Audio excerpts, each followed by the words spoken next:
რო არის იმ პოლიციელების თუ არაპოლიციელების მე არ ვიცი მიცემს ახლა მათი დაჭერა. შინაგან საქმეთა მინისტრის ალბათ გამოცვალ ბიზნესმენს ოცნების კრიტიკა თითქმის 5 მილიონი ლარი დაუჯდა. რევაზ ვაშაკიძე თბილისის საქალაქო სასამართლომ გაამტყუნა და ოცნების ფავორიტი ბიზნესმენისთვის ზარალის ანაზღაურება დააკისრა.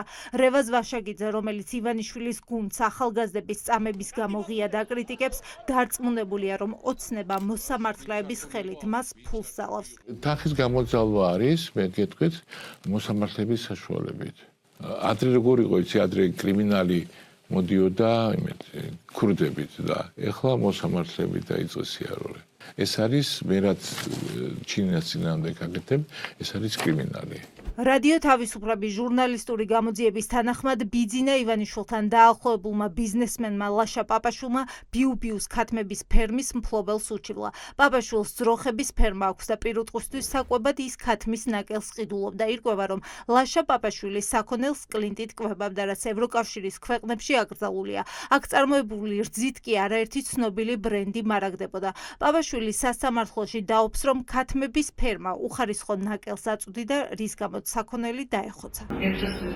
ინდივიდებით აკრძალულია მეორე კატეგორიის მასალის, რომელშიც არის ნაკელი, მათი გამოყენება ცხოველის საკვებად და უბრალოდ კონტროლი განხორციელდება 2023 პაპაშვილმა ერთი დავა ქათმების ფერმასთან რუსთავის სასამართლოში ფაქტობრივად წააგო, თუმცა ბიძინა ივანიშვილის მეგობარმა ქათმის ნაკელის საქმეზე თავიდან იჩივლა.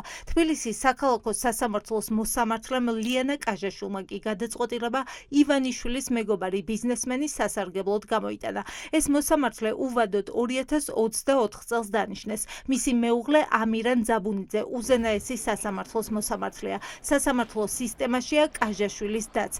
რადიო თავისუფლებას ინფორმირებული წყარო ეუბნება, რომ მოსამართლეთა ოჯახი სასამართლო კლანთან დაახლოებულია, კლანი კი ოცნების საქმეებს, მათ შორის ბიზნეს დავებს ალაგებს.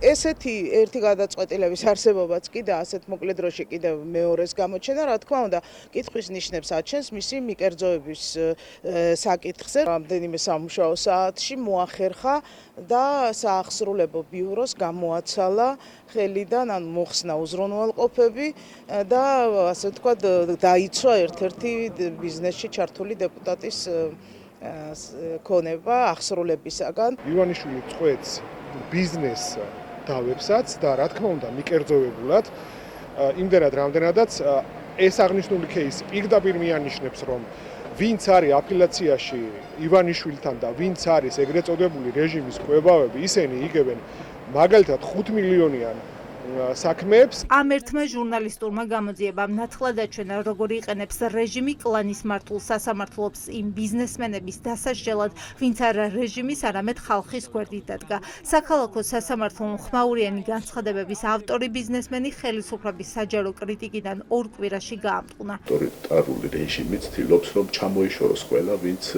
იბრძოლებს მის წინააღმდეგ. შესაბამისად, რა თქმა უნდა, ისეთ პირობებში, როდესაც მონურად მორჩილი სასამართლო ყავს რეჟიმს, ასეთ საქმეები კიდევ გვექნება. გარკვეული პერიოდის განმავლობაში ჩვენ ვხედავთ არა მხოლოდ ინდივიდუალების წინააღმდეგ, არამედ კი ბიზნესების წინააღმდეგაც გარკვეულ პროცესებს, სადაც ეჭვიჩნდება, საფუძვლიანი ეჭვიჩნდება იმისა, რომ სასამართლო შეიძლება არ იყოს მიუკერძოებელი და დამოუკიდებელი და განსაკუთრებით ეს ისეთ საქმეებს შეეხება, სადაც ქართულ ოცნებას ან ბიძინა ივანიშვილს აქვს ინტერესები. ოცნების კრიტიკის გამო დაშლილი ბიზნესმენი მიიჩნევს, რომ დავა პაპაშვილმა ოცნებისა და კლანის დახმარებით მოიგო, თუმცა საქმის განხილვა სააპელაციო სასამართლოში გაგრძელდება.